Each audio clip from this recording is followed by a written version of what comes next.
పరిశ్రమలు, పోర్టును సైతం వైసీపీ నేతలు కబ్జా చేశారు. రెవెన్యూ సదస్సులో మంత్రి పొంగూరు నారాయణ, పరిశ్రమల దగ్గర నుంచి పోర్టుకు దాకా అన్నిటినీ వైసీపీ నేతలు కబ్జా చేశారని మండిపడ్డారు. రెవెన్యూ శాఖలో గత ప్రభుత్వంలో జరిగిన తప్పిదాలను సరిదిద్దేందుకే సీఎం చంద్రబాబు రెవెన్యూ సదస్సులకు శ్రీకారం చుట్టారని ఆయన వెల్లడించారు. బాలాజీనగర్లోని కళ్యాణ మండపంలో జరిగిన రెవెన్యూ సదస్సులో కలెక్టర్ ఆనంద్, ఆర్డీఓ అనూషతో కలిసి ఆయన పాల్గొన్నారు. ఈ సందర్భంగా ప్రజల నుంచి వచ్చిన విజ్ఞప్తులను స్వీకరించి వారికి త్వరితగతిన న్యాయం చేయాలని అధికారులను ఆదేశించారు.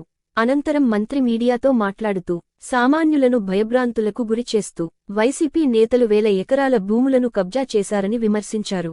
గ్రామీణ ప్రాంతాల దగ్గర నుంచి పట్టణ ప్రాంతాల దాకా కోట్ల విలువ చేసే భూములను వారు హస్తగతం చేసుకున్నారని మండిపడ్డారు. రెవెన్యూ శాఖలో ఉండే లోపాలను సరిదిద్ది నిజమైన అర్హుడికే న్యాయం చేసేలా రెవెన్యూ సదస్సులు నిర్వహిస్తున్నామని స్పష్టం చేశారు. కూటమి ప్రభుత్వం ఇచ్చిన హామీలో భాగంగా ల్యాండ్ గ్రాబింగ్ యాక్ట్ను తీసుకొచ్చినట్లు తెలిపారు. ప్రజల ఆస్తిని కాపాడేందుకే సీఎం చంద్రబాబు ఈ నిర్ణయం తీసుకున్నారని వెల్లడించారు.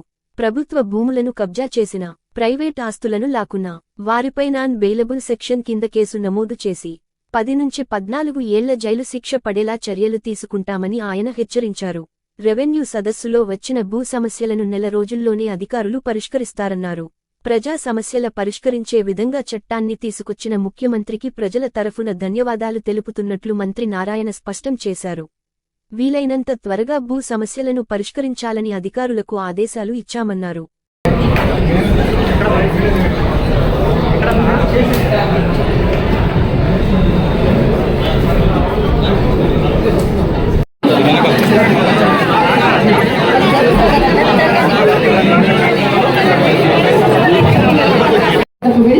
సమస్యలు పరిష్కరించాలనేది మా ఉద్దేశం.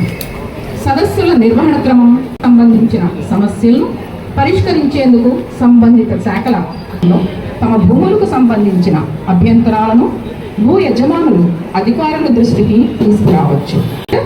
గ్రామం, మండల స్థాయిలో పిటిషన్లను పర్యవేక్షిస్తారు. అధికారులు రాష్ట్రంలో అన్ని గ్రామాలలో, మండలాల్లో, జిల్లాల్లో యొక్క వార్డులలో ఈరోజు రెవెన్యూ సదస్సు స్టార్ట్ అయినాయి. ఈ నెల 6వ తేదీ నుంచి, అంటే ఈ రోజు నుంచి వచ్చే నెల 8వ తేదీ వరకు, అంటే 33 రోజులు ఈ రెవెన్యూ సదస్సు జరుగుతాయి. ఈ రెవెన్యూ సదస్సు పెట్టడానికి ముఖ్య కారణం ఏంటంటే, గత ప్రభుత్వం, వైసీపీ ప్రభుత్వం, మీకు అందరికీ తెలుసు, వాళ్ళ పని కేవలం ల్యాండ్స్ని కబ్జా చేయటమే. అది చిన్న చిన్న వ్యక్తులు కావచ్చు, 1 సెంటు భూమి కావచ్చు, 2 సెంట్లు కావచ్చు, లేదా 1 ఎకరా కావచ్చు, 10 ఎకరాలు కావచ్చు, ఒక ఇండస్ట్రీ కావచ్చు. అక్కడికి ఇండస్ట్రీస్ కూడా వదల్లా, వాళ్ళు కూడా కైవసం చేసుకున్నారు. పోర్ట్లు వదల్లా, పోర్ట్లు ఉన్నాడు కూడా కైవసం చేసుకున్నారు. ఇలా ల్యాండ్ గ్రాబింగ్ బాగా జరిగింది. ప్రజలు భయభ్రాంతులు అయిపోయారు. మన ల్యాండ్ ఉంటుందో లేదో అని. జనరల్గా మన డాక్యుమెంట్స్ మీద ఎవరి బొమ్మలు ఉండవు, సీఎం గారు బొమ్మ వేసుకున్నారు. మన డాక్యుమెంట్స్ మీద ఆయన ఏంటంటే వేసేది, మన డాక్యుమెంట్ మీద జగన్మోహన్ రెడ్డి బొమ్మ. అది ఎంత అన్యాయం. ఈ విధంగా యాక్చువల్గా గత ప్రభుత్వం అరాచకాలు చేసినాయి.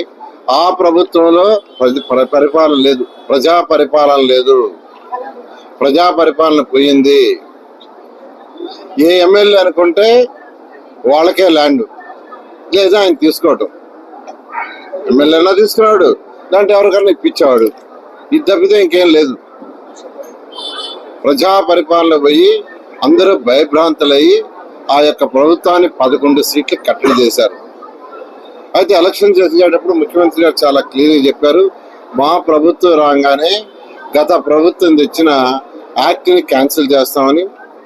అన్న ప్రకారమే రాగానే యాక్ట్ని క్యాన్సిల్ చేశాం. ఏదైతే జగన్మోహన్ రెడ్డి తీసుకొచ్చారో, అంటే మీ ఆస్తి కాదు, నా ఆస్తి అన్నట్టుగా తీసుకొచ్చాడు ఆయన. ఆ యాక్ట్ లో ఏదైనా ప్రజా పరిపాలనలో ఉన్నాం, ప్రజల చేత ఎన్నుకోబడిన వాళ్ళు ప్రజలకు ఏం కావాలో వాళ్ళ మనస్తత్వాన్ని బట్టి, వాళ్ళ అవసరాలను బట్టి చేయాలా. అది చేయలా. ఆస్తి అనేది సెంటిమెంట్. ప్రతి ఒక్కరికి 1 సెంటు ఉన్నా, 2 సెంట్లు నాది, ఇది నాది అనేది ఉంటుంది.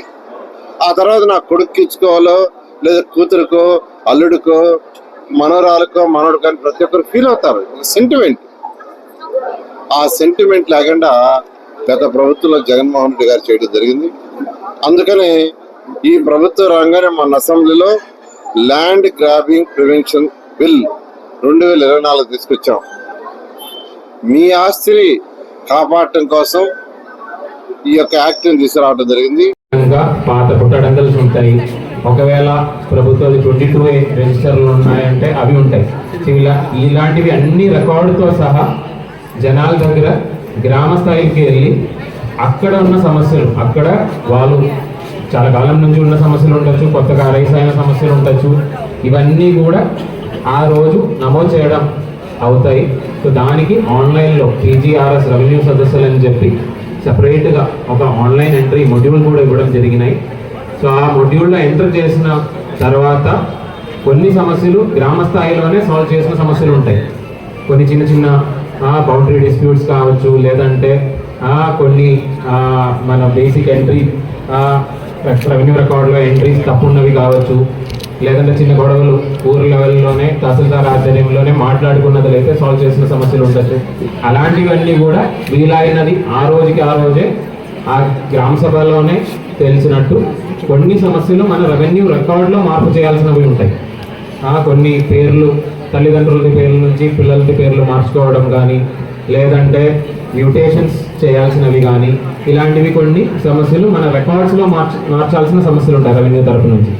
అవన్నీ కూడా PGRS క్రియేటెడ్ సర్టిఫికెట్లు కావచ్చు, లేదంటే రైస్ కార్డ్స్ కానీ, అలాంటివి ఏమైతే కొత్తగా ప్రభుత్వం నుంచి మీకు అందాల్సిన సర్వీసెస్లు ఉంటాయి, అవి కూడా ఆన్లైన్గా ఎంటర్ చేసుకొని మనము ఇవన్నీ కూడా నమోదు చేయడం జరుగుతాయి.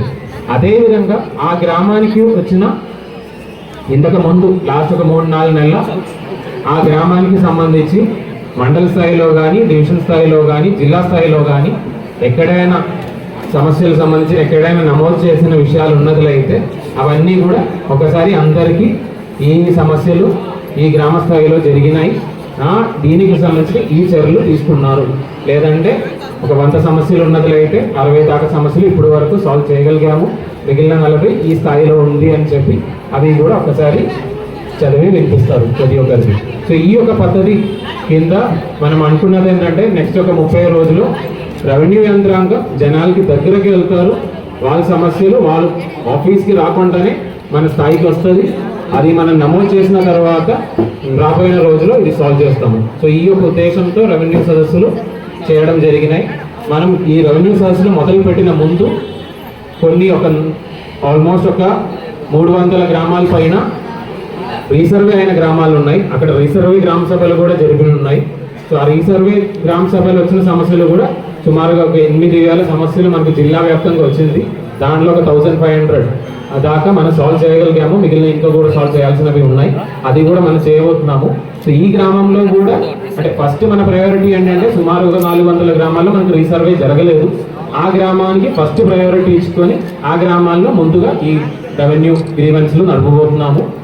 దాని తర్వాత బై డిసెంబర్ 20th సుమారుగా నెక్స్ట్ ఒక 20-30 రోజుల్లో మనకు ఈ 400 గ్రామాలు అయిపోతాయి. దాని తర్వాత రీసర్వే గ్రామాల్లో కూడా మళ్ళీ ఒకసారి కూడా ఈ రెవెన్యూ సర్వీస్లో నడపబోతున్నాము. సో మన ప్లాన్ ఏంటంటే ఇంకా రాబోయిన 30-40 రోజుల్లో జనవరి 8వ తేదీ లోపల జిల్లాలో ప్రతి ఒక్క గ్రామాల్లో ప్రతి ఒక్క రెవెన్యూ విలేజ్లో కూడా తహసీల్దార్ ఆధ్వర్యంలో ఖచ్చితంగా తహసీల్దార్ ఉండి VRO, DT, సర్వేయరు, అదేవిధంగా RI వీళ్ళందరూ కూడా కలిసి కూర్చొని ఆ సమస్యలు సాల్వ్ చేయడం అనే ఉద్దేశంతో ఈ రెవెన్యూ సదస్సులు మనం చేయబోతున్నాము. ఏ పార్టీ వాళ్ళైనా చట్టానికి అతీతులు కాదు. ఇప్పుడు తెచ్చిన చట్టం 2024 బిల్లు ఏదైతే ఉందో దాని ప్రకారం ఎవరైనా శిక్షించబడతారు. ఎవరైనా మరొక ఆస్తిని లాక్కొని ఉంటే మీరే వాడికి ఇచ్చేసేయండి. అంటే ఖచ్చితంగా ఈ చట్ట ప్రకారం 10 సంవత్సరాల నుంచి 14 సంవత్సరాలు జైలు శిక్ష. ఓకే.